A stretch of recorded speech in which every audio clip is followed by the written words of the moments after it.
اعوذ باللہ من الشیطان الرجیم، بسم اللہ الرحمن الرحیم۔ آج ایک بار پھر آپ کے سامنے آذربائیجان باکو سے جو آذربائیجان اور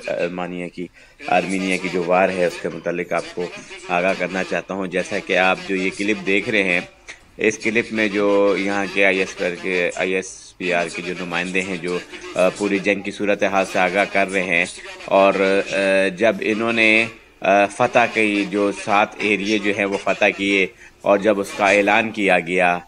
اور اس اعلان کے بعد ہی جب میڈیا پہ پہلے فرسٹ جو ہے وہ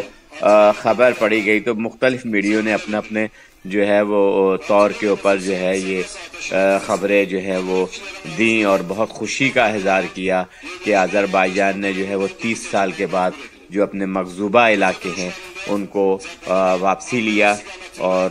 جو ہے وہ آہستہ آہستہ جو ہے وہ فتح کی طرف جا رہے ہیں۔ اور اس پوری بریفنگ کے بعد ہی جیسے ہی جب اس بریفنگ کا اعلان کر دیا گیا، تو جو یہاں کے مین جو میڈیا چینلز ہیں ان لوگوں نے جو ہے اس خبر کو بڑے اچھے انداز میں پیش کیا۔ اور ابھی ہم آپ کو دکھاتے ہیں کہ ایک اور ایسا channel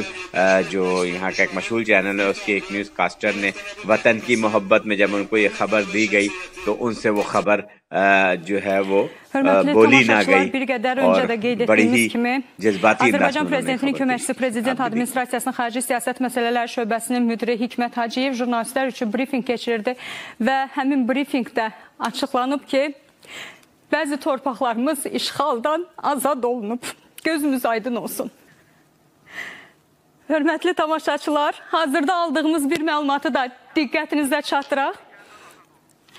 Füzuli'nin 4 kendi ve Cəbrail'in ise 2 kendi işğaldan azad edilip. Gözümüz aydın olsun.